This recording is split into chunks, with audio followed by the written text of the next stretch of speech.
T20 world cup 2026లో team India కీలక దశలో నిలిచింది.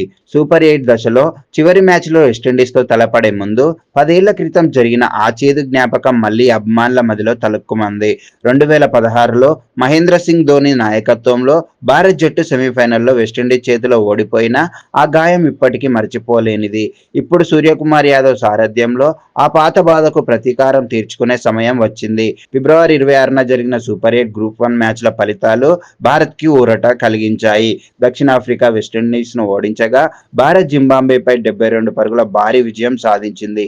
ఆ మ్యాచ్లో భారత్ 256 స్కోర్ చేసి జింబాబ్వేను 184కి పరిమితం చేసింది. అభిషేక్ శర్మ 55, హార్దిక్ పాండ్యా 50తో రాణించారు. ఈ విజయంతో సెమీఫైనల్ మార్గం స్పష్టమైంది. మార్చి 1న కోల్కతాలోని చారిత్రాత్మక ఈడెన్ గార్డెన్స్ మైదానంలో ఈ మ్యాచ్ జరగనుంది. ఇది నిజంగా డూ ఆర్ డై పోరాటం. విన్నర్ సెమీస్కి వెళ్తాడు. 2016 టీ20 వరల్డ్ కప్ కూడా భారతదేశంలోనే జరిగింది. సెమీఫైనల్లో ముంబైలోని వాంఖడే స్టేడియంలో భారత్ ముందుగా బ్యాటింగ్ చేసి 20 ఓవర్లలో 2 వికెట్లకు 192 పరుగులు చేసింది. విరాట్ కోహ్లీ 89తో అదరగొట్టాడు. కానీ వెస్టిండీస్ 19.4 ఓవర్లలోనే 193 పరుగుల లక్ష్యాన్ని ఛేదించింది.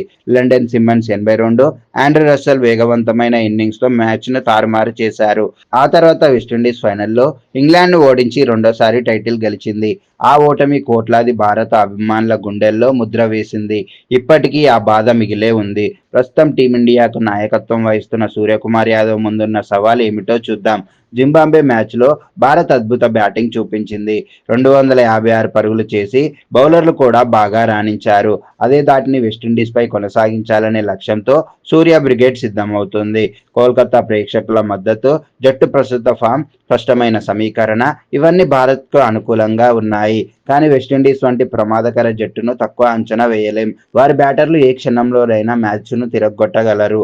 ఈసారి భారత్ విజయం సాధిస్తే అది కేవలం సెమీఫైనల్ ప్రవేశమే కాదు, 10 ఏళ్ల పాత గాయానికి మధురమైన మందు కూడా అవుతుంది. ఆ రివెంజ్ తీర్చుకునే అవకాశం ఇప్పుడు మన ముందుంది. టీమిండియా ఈ మ్యాచ్ని గెలిచి సెమీస్కి చేరుకొని టైటిల్ దిశగా అడుగులు వేయాలి.